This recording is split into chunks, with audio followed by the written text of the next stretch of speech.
Hola a todos y bienvenidos a Brumas del Pasado y en la sección de Secretos de la Historia, Secretos de la Humanidad.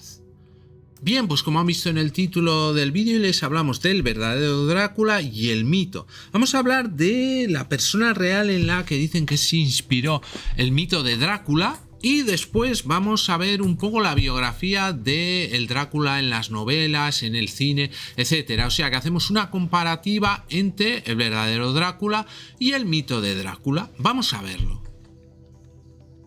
Bien, pues les voy a dar 5 segundos para que se suscriban a mi canal. Ya saben que a ustedes solo les cuesta un solo clic, pero a mí me ayudan mucho para seguir haciendo vídeos. Muchas gracias.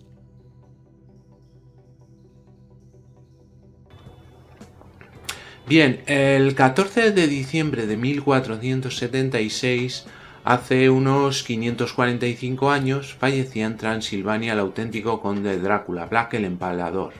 Como hemos dicho antes, Vlad Tepes en rumano. Este sádico príncipe pues, fue en el que se basó Bram Stoker para crear el famoso personaje de novela. A diferencia del Drácula de Stoker, Vlad el Empalador no era un vampiro, aunque las evidencias sobre sus sanguinarios gustos y gestas hacen pensar que se acercaba bastante a un monstruo de carne y hueso. Este despiadado príncipe de Valaquia, la zona sur de Rumanía, se hizo famoso por hacer de la tortura su pasatiempo, ganándose el sobrenombre de El Empalador por su afición a clavar a sus enemigos en estacas. Según los historiadores Raymond T. McNally y Radu Florescu, su padre Vlad Dracul, de ahí lo de Drácula, que en rumano significa demonio, fue un príncipe rumano perteneciente a la Orden del Dragón. La Orden del Dragón era una fraternidad secreta de caballeros que tenía como objetivo proteger los intereses del catolicismo y luchar contra los turcos. Los miembros de esta orden llevaban una capa negra sobre una prenda roja en días señalados. Motivo por lo que Bram Stoker, conocedor del contexto histórico y buen documentalista, eligió tal atuendo para su vampiro. ¿Por qué este personaje fue tan cruel? En 1444, el padre de Vlad el Empalador se vio obligado a entregar a 2 de sus 3 hijos como rehenes, Vlad Tepes, de 13 años, y su hermano Radu, quienes fueron trasladados a Estambul por generales del Imperio Otomano. A su regreso a casa, el joven Drácula descubrió que su padre había muerto apaleado y que su hermano Mircea, el único que no fue capturado como rehén por los otomanos, había sido quemado y enterrado vivo. Como venganza, Vlad se convirtió en el Empalador, sembrando el terror sobre el pueblo que traicionó a su familia. Invitó a los boyardos a una cena de Pascua, pero como si de un episodio de Juego de Tronos se tratara, el festín acabó en masacre.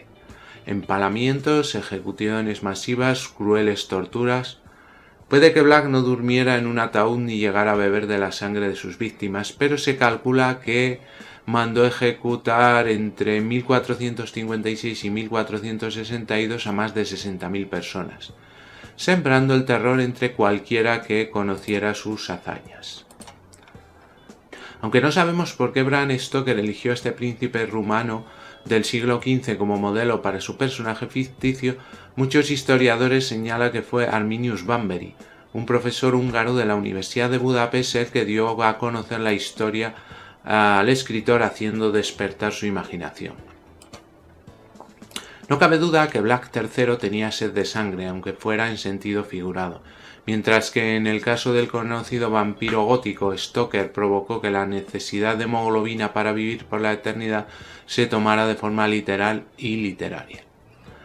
Las historias de vampiros formaban parte del folclore rumano. Puede que el autor tuviese acceso a un artículo de Emily Gerard sobre las supersticiones de Transilvania, publicado en 1885. Y sobre todo que, como casi todos los buenos escritores, Stoker hiciera alarde de su habilidad para mezclar mitos y realidad documentada, dando nacimiento en 1887 al Drácula que ha llegado hasta nuestros días. En 1976, Rumanía declaró a Vlad Tepes héroe de la nación, un detalle quizá menos memorable que la imborrable y terrorífica marca dejada por el Nosferatu de la película de Murnau de 1922, el vampiro que encarnó después Bela Lugosi en 1931, o el sanguinario Gary Oldman en el film de Francis Ford Coppola. De no ser por Stoker y sobre todo por el séptimo arte, muy probablemente no conoceríamos la historia de Drácula. A fin de cuentas, sin las historias sobre sus atrocidades, el vampiro inmortal ni siquiera hubiera existido. Como les comentaba antes, su severidad dio lugar a historias como la de la jarra de oro que dejó frente a su residencia en Tirgoviste. Para que los viajeros pudiesen beber agua en ella, había dejado esta jarra, pero tal era el temor que inspiraba al gobernante que nadie osó nunca robarla.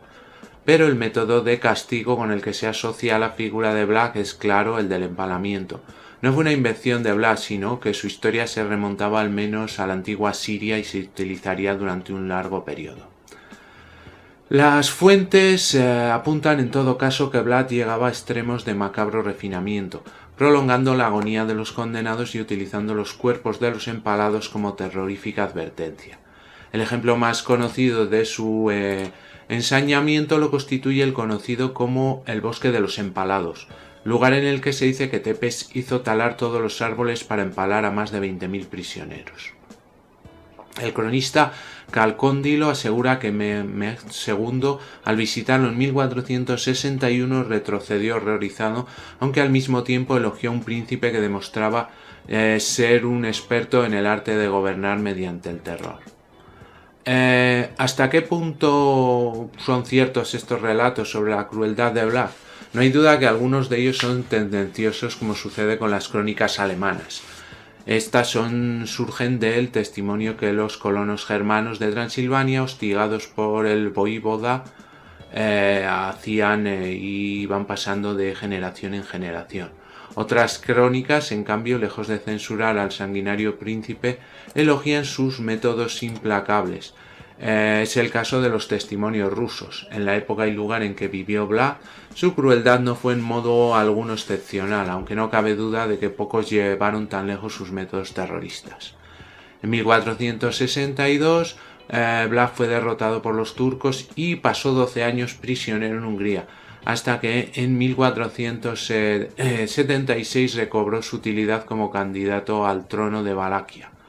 Su tercera etapa como rey terminó al caer abatido en una emboscada turca, y su cabeza fue exhibida en Estambul y su cuerpo fue enterrado en el monasterio del lago Esnago.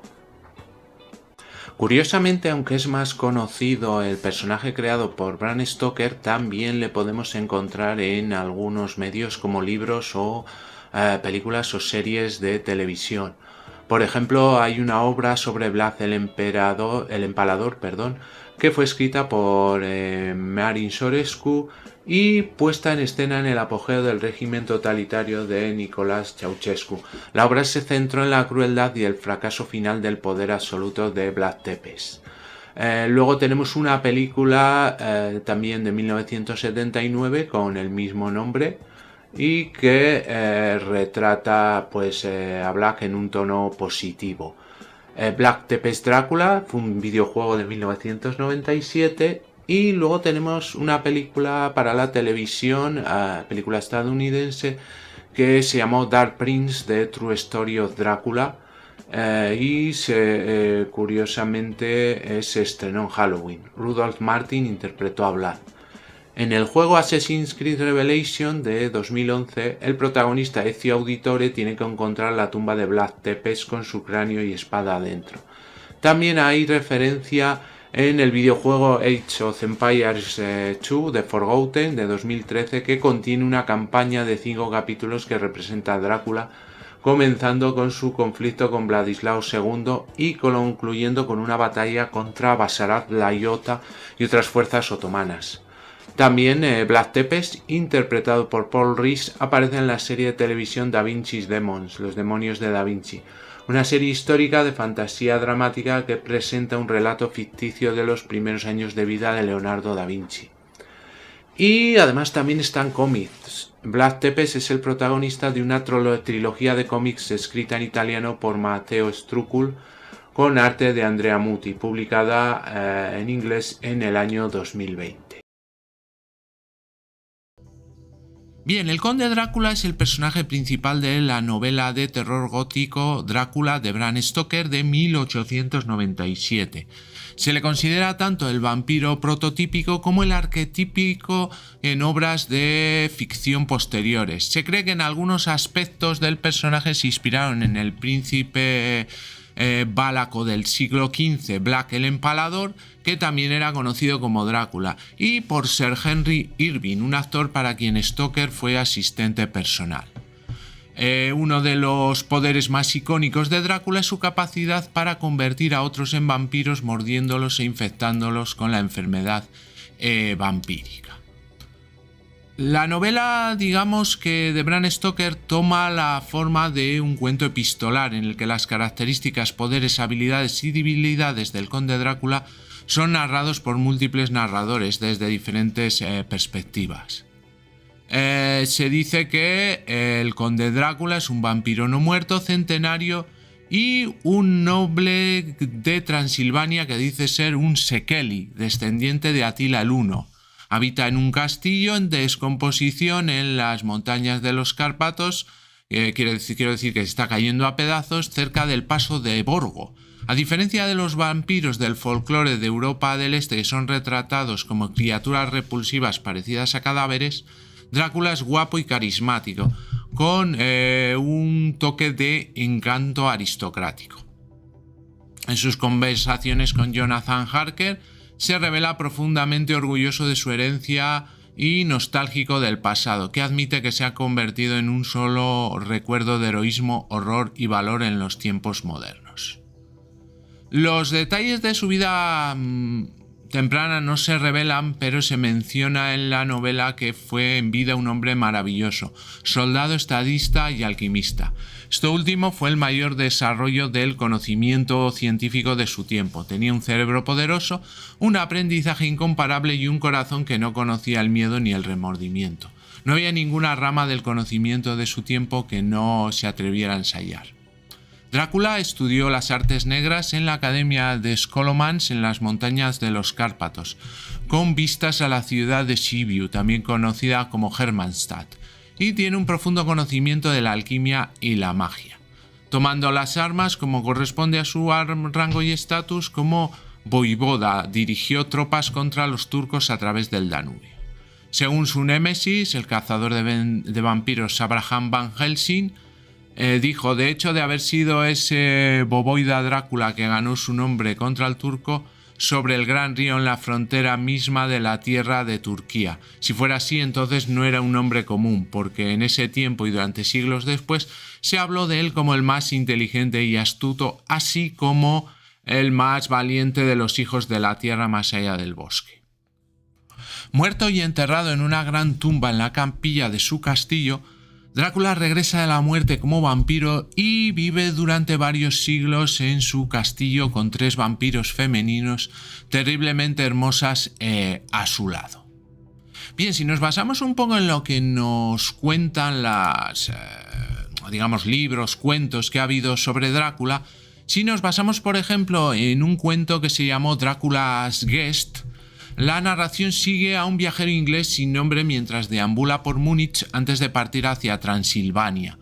Es la noche de Walpurgis y el joven inglés sale tontamente de su hotel a pesar de las advertencias del cochero y vaga solo por un denso bosque. En el camino siente que está siendo observado por un extraño alto y delgado. La historia culmina en un antiguo cementerio donde el inglés se encuentra con una vampiresa dormida llamada Condesa Dolligen, en una tumba de mármol con una gran estaca de hierro clavada en ella. Esta malévola y hermosa vampira despierta de su féretro de mármol para conjurar una tormenta de nieve antes de ser alcanzada por un rayo y regresar a su prisión eterna. Sin embargo, los problemas del caballero inglés no han terminado del todo, ya que es arrastrado por una fuerza invisible y queda inconsciente. Se despierta para encontrar un lobo gigantesco acostado sobre su pecho y lamiéndose la garganta. Sin embargo, el lobo simplemente lo mantiene caliente y lo protege hasta que llega la ayuda. Cuando el inglés finalmente es llevado de regreso a su hotel, le espera un telegrama de su futuro anfitrión Drácula, con una advertencia sobre los peligros de la nieve y los lobos de la noche. Si nos basamos en la novela de Bram Stoker, en Drácula, el vampiro homónimo ha decidido mudarse de Transilvania a Londres. Convoca a Jonathan Harker, un abogado inglés recién graduado, para proporcionar apoyo legal para una transacción de bienes raíces supervisada por el empleador de Harker. Drácula al principio encanta a Harker con su cordialidad y conocimiento histórico. Incluso lo rescata de las garras de las 3 vampiresas en el castillo. En verdad, sin embargo, Drácula simplemente desea mantener a Harker vivo el tiempo suficiente para completar la transacción legal y aprender tanto como sea posible sobre Inglaterra. Drácula sale de su castillo y aborda un barco ruso, el Demeter, llevándose consigo 50 cajas de suelo transilvano que necesita para recuperar fuerzas y descansar durante el día. Durante el viaje a Whitby, una ciudad costera en el norte de Inglaterra, se mantienen los miembros de la tripulación del barco sin tener, sin dar mucho la nota y pasar desapercibido. Más tarde solo se encuentra un cuerpo, el del capitán, que se encuentra atado al timón del barco. El registro del capitán se recupera y habla de extraños eventos que habían tenido lugar durante el viaje del barco. Drácula deja el barco y sube los 199 escalones hasta el cementerio de la iglesia de Santa María a la sombra de las ruinas de la abadía de Whitby. Pronto el conde comienza a amenazar a la prometida de Harker, Wilhelmina Mina Murray, y a su amiga Lucy Westenra. También hay un vínculo notable entre Drácula y Renfield, un paciente de un manicomio supervisado por John Seward, que se ve obligado a consumir arañas, pájaros y otras criaturas en orden ascendente de tamaño para absorber su fuerza vital. Renfield actúa como una especie de sensor, reaccionando a la proximidad de Drácula y proporcionando pistas en consecuencia. Drácula visita la cámara donde está la cama de Lucy todas las noches, drenándola de sangre mientras simultáneamente la infecta con la maldición del vampirismo.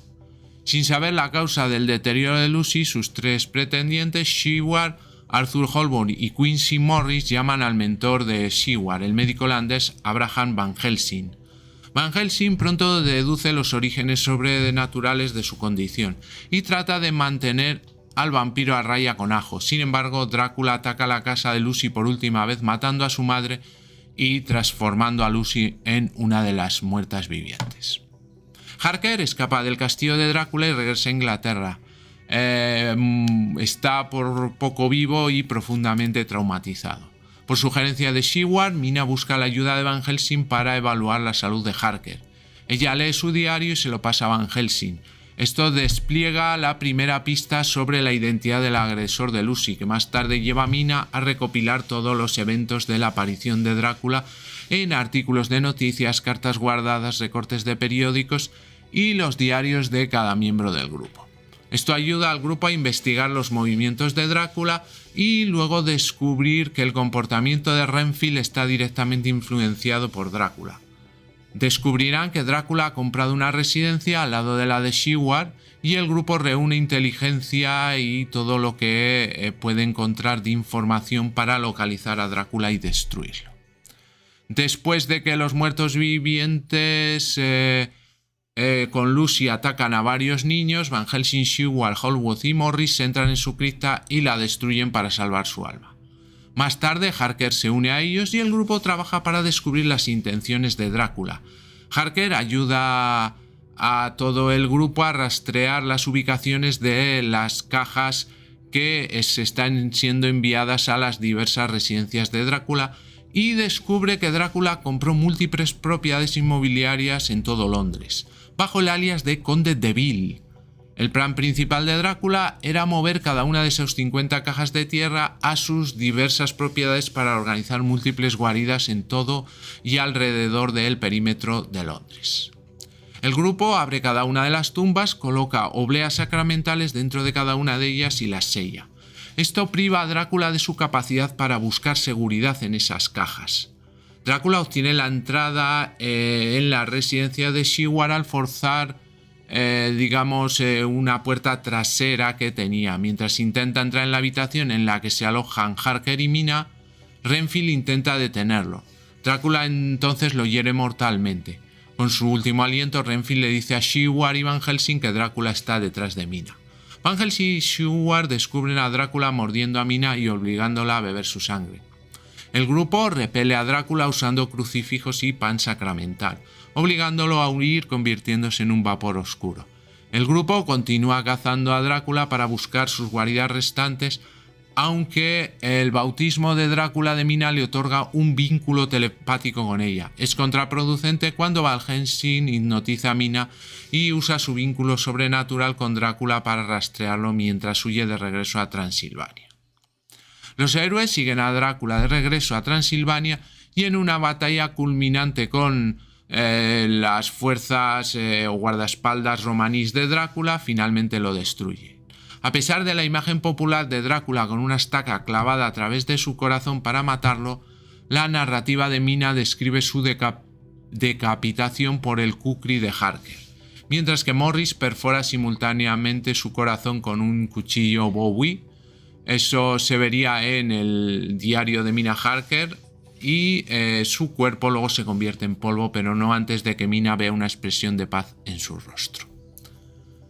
Aunque al principio de la novela Drácula se pone una máscara de cordialidad, a menudo vuela en ataques de ira cuando sus planes se frustran.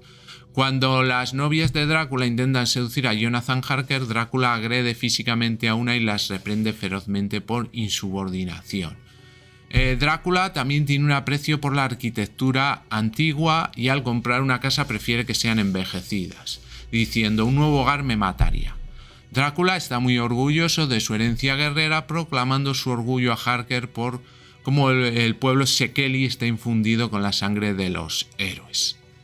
A medida que avanza la novela, Drácula es descrito como tomando una apariencia cada vez más juvenil. Después de que Harker lo golpea con una pala, queda con una cicatriz en la frente que llevará a lo largo de la novela. Y Drácula además posee grandes riquezas y tiene un pueblo gitano en su tierra natal que lo son leales tanto como sirvientes como protectores. Los poderes y las debilidades de Drácula pues son diferentes. En principio es retratado en la novela usando muchas habilidades sobrenaturales diferentes, como telepatía, habilidades ilusorias, por ejemplo el cambio de forma, que puede cambiar a voluntad y volverse pequeño, forma de murciélago, lobo o perro grande. También es uno de los poderes de Drácula es la capacidad de convertir a otros vampiros mordiéndolos. Digamos que la mordedura del vampiro en sí no causa la muerte y es el método que utilizan los vampiros para drenar la sangre de la víctima y aumentar su influencia sobre ellos. También Drácula va a tener la habilidad del derramamiento de sangre. Drácula no requiere otro sustento que sangre humana fresca, lo que tiene el efecto de rejuvenecerlo y permitirle crecer más joven. Su poder se extrae de la sangre de otros y no puede sobrevivir sin él. Aunque beber sangre puede rejuvenecer su juventud y fuerza, no le da la capacidad de regenerarse. Digamos que, como se ve en la novela, después de ser golpeado en la cabeza por una pala, todavía tiene una cicatriz del impacto meses después. Si miramos un poco las limitaciones de sus poderes, Drácula es mucho menos poderoso a la luz del día y solo puede cambiar su forma al amanecer. Al mediodía y al atardecer puede cambiar su forma libremente por la noche o si está en su tumba. El sol no es fatal para él, ya que la luz del sol no lo quema y lo destruye al contacto, aunque la mayoría de sus habilidades cesan. Curiosamente, las interpretaciones posteriores del personaje y de los vampiros en general amplificarían este rasgo en una debilidad fatal absoluta, haciendo que incluso los primeros rayos del amanecer sean capaces de reducir a un vampiro a cenizas. También está limitado en su capacidad para viajar, ya que solo puede cruzar el agua corriente durante la marea baja o alta. Debido a esto no puede volar a través de un río en forma de murciélago o niebla, o incluso por sí mismo abordar un bote o bajar de un bote a un muelle a menos que sea llevado físicamente con ayuda. Tampoco puede ingresar a un lugar a menos que alguien de la familia, incluso un visitante, lo invite a hacerlo. Una vez invitado puede entrar y salir del local a voluntad. Las debilidades más conocidas, de todas maneras, son la sed. Drácula es comúnmente representado con una sed de sangre que aparentemente es incapaz de controlar. Y los simbolismos religiosos. Hay elementos que lo afligen hasta el punto de que no tienen poder e incluso pueden calmarlo de su insaciable apetito por la sangre. Le repele el ajo, así como los objetos sagrados y símbolos como crucifijos y el plan sacramental. También otra debilidad sería la muerte-sueño. El estado de descanso al que los vampiros son propensos durante el día se describe en la novela como un sueño mortal en el que el vampiro duerme con los ojos abiertos. No puede despertarse ni moverse y también puede no ser consciente de ninguna presencia de individuos que pueden estar invadiendo su morada. Drácula es retratado como activo a la luz del día al menos una vez para perseguir a una víctima. También tendría que, como hemos dicho antes, le da bastante poder la tierra de Transilvania. Y alguna otra habilidad, aunque universalmente temido por la población local de Transilvania, incluso más allá, Drácula comanda la lealtad de los gitanos y una banda de eslovacos que transportan sus cajas camino a Londres para servir como un convoy armado. Los eslovacos y los gitanos parecen conocer su verdadera naturaleza porque se ríen de Harker cuando intenta comunicar su difícil situación y traicionan el intento de Harker de enviar una carta a través de ellos dándosela al conde. Drácula parece ser capaz de tener influencia sobre las personas con trastornos mentales, como Renfield, que nunca es mordido porque adora a Drácula, refiriéndose a él en el transcurso de la novela como maestro y señor. Drácula también aflige a Lucy con sonambulismo crónico, poniéndola en un estado de trance que le permite no solo someterse a voluntad, sino también buscarlo y satisfacer su necesidad de alimentarse. Los poderes y debilidades de Drácula varían mucho en las muchas adaptaciones. Los vampiros anteriores y posteriores de diferentes leyendas han tenido características de vampiros similares. Bien, pues hasta aquí el vídeo de hoy. Espero que les haya gustado, que les haya sido útil e interesante. Y antes de terminar, vamos a hacer un pequeño recorrido por todos los canales creados por EBM Informática.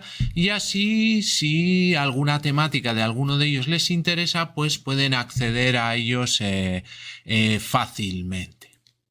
Bien, el primero y el canal más grande es el canal de EBM Informática, donde tenemos tutoriales de todo tipo de actividades del mundo de la informática. Tenemos cursos completos como de Word, Excel, Access, Photoshop, trucos y diversas explicaciones de aplicaciones normalmente de PC que les pueden ser muy interesantes.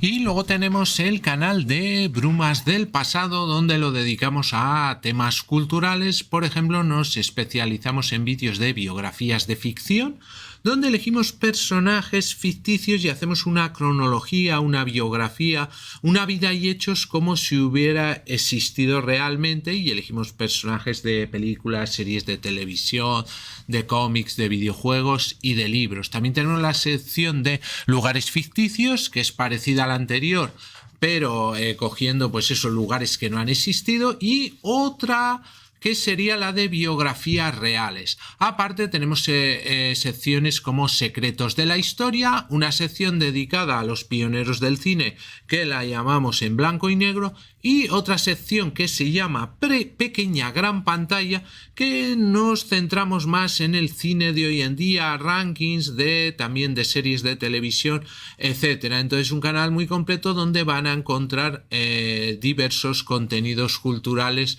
muy interesantes.